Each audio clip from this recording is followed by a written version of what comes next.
Another morning, another shitty IUL in my inbox. Come with me, let's check it out. Welcome to my office. Let's do this. Well, it's already a no for me.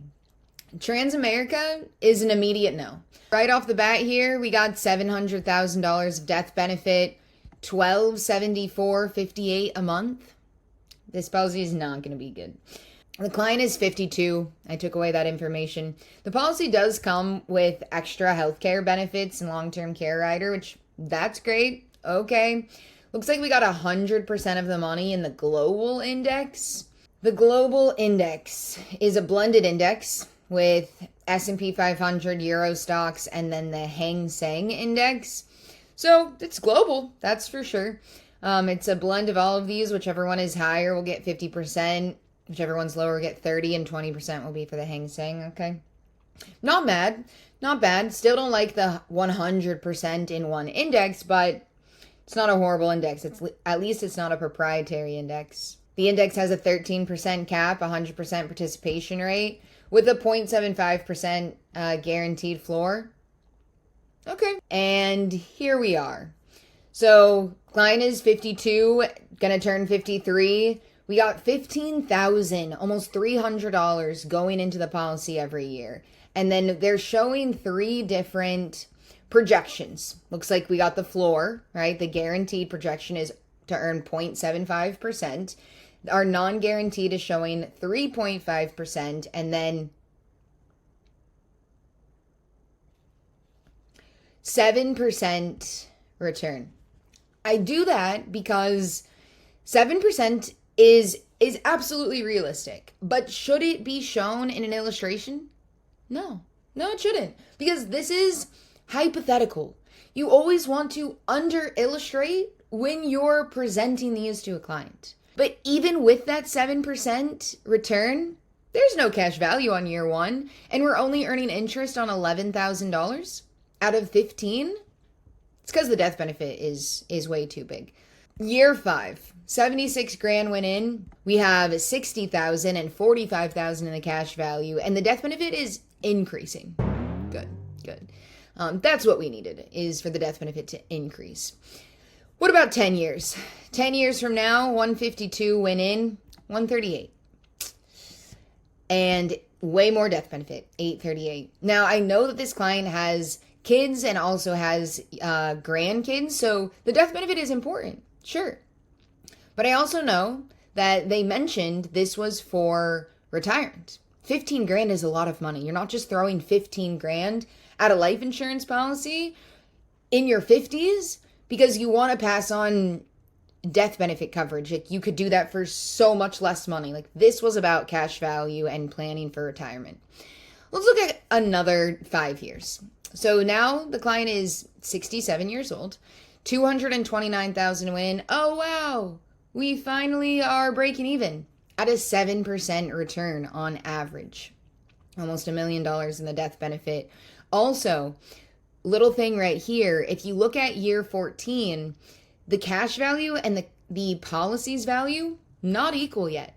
That means the surrender period on this policy with Transamerica is 14, 15 years long before you would be able to cancel and get all your money back, or before you even have access to all of your money. Okay, now 72, $305,000 has gone in. We got 376 and $1 million of death benefit. I would think that the client would want to stop contributing at some point. Now, the guarantee said it would lapse. It would lapse and they're still paying, which is ridiculous. But even at a 3.5% return, like, we're not doing great. We don't have all of our money back. We're 77 years old and we finally have over $500,000. Death benefit still increasing. I don't see any income coming out of the policy. We just have premium still. I'm really nervous to go to the next page. Let's see. God. So at 92 years old, if we had only earned on average 3.5%, still paying money. No more policy. No more policy. And at a 7% return, still paying premium, 15 grand every year. and the policy would lapse. For what? For what? How? How did this agent get this person to sign? It blows my mind. How? There's literally no value coming out of this policy. Nothing. Nothing. Let's check out the guidelines on this policy. Because I have a feeling that this policy is target funded. Yep, that's exactly what's happening. Remember, the client was paying $15,294 per year. Well, that's the target premium. That's the amount of money that is needed to be contributed into this policy for the person to grow a cash value and keep the policy long term without having to contribute more. What's their max contribution? The guideline annual premium, $42,000. So that's the max contribution. That's the minimum contribution, in my opinion. Yes, there's an initial minimum no lapse premium. That only lasts for like 20 years, and then you would be forced to contribute more money. So no one's paying just that. No one's paying that. They're just throwing money in a trash can. The agent set this person up to pay the target premium. You know what the agent made on this policy? 15 grand. Yeah, 15 grand.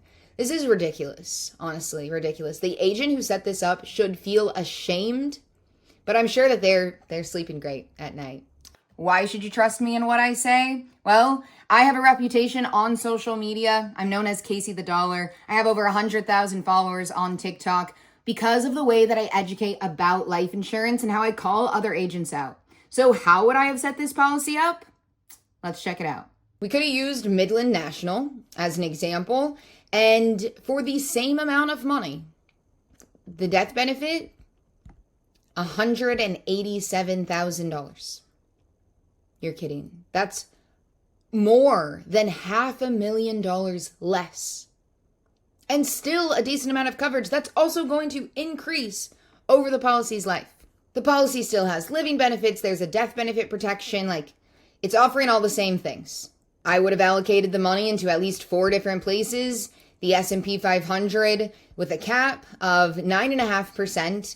The high par fidelity, which has no cap. The S&P 500 with spread. And then the fixed account, right? For a 30-20, 30-20 split. Guaranteed interest, historical indexes, and then one proprietary to get an extra incentive over here with the 210% participation rate. This one, it is a newer index. I don't always use this, but the client liked it, so fine. We'll go ahead and take advantage of that extra participation. And here are the numbers. Same amount of money. The guarantee with Midland is a 2% guarantee. So that's what we're seeing in this column. Then we're showing a 3% average return in the middle column. And then on the far end, I'm showing a 5.84% return. Extremely under illustrating on purpose. Because for one, this is a hypothetical, like I've mentioned. But two, the client is 52, 53 years old.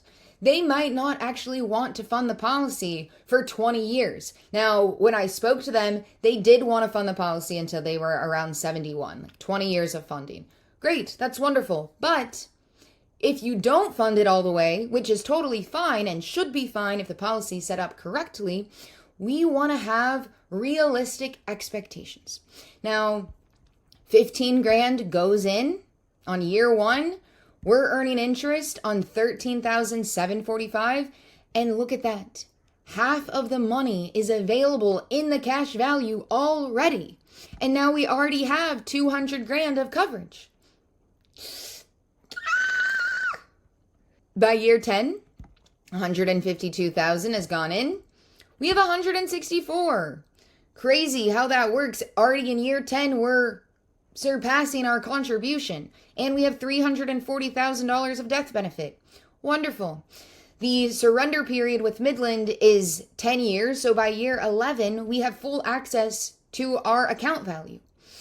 Let's look at year 20. Year 20, the total contribution was $305, and they have $478 in the cash value. Let's just go back and compare what was in the Transamerica policy on year 20.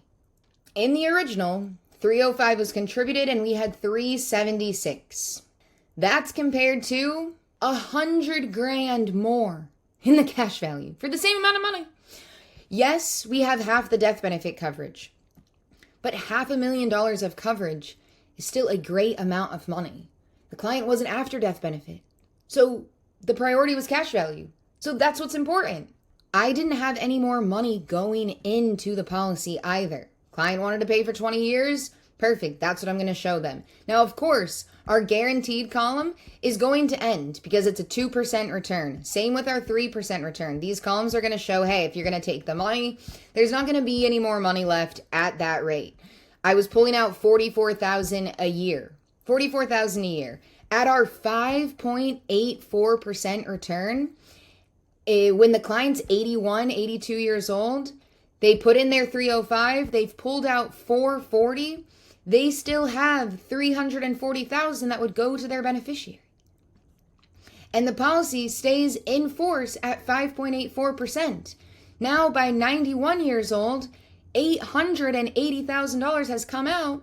They still have $230,000 that would go to their beneficiary. Let's look at the guidelines, shall we? Here we have our guidelines, our guideline level annual premium, our max contribution, $15,295. Exactly what the client was going to contribute. Exactly. 1 cent, which that's for the IRS. Our target premium, $5,400.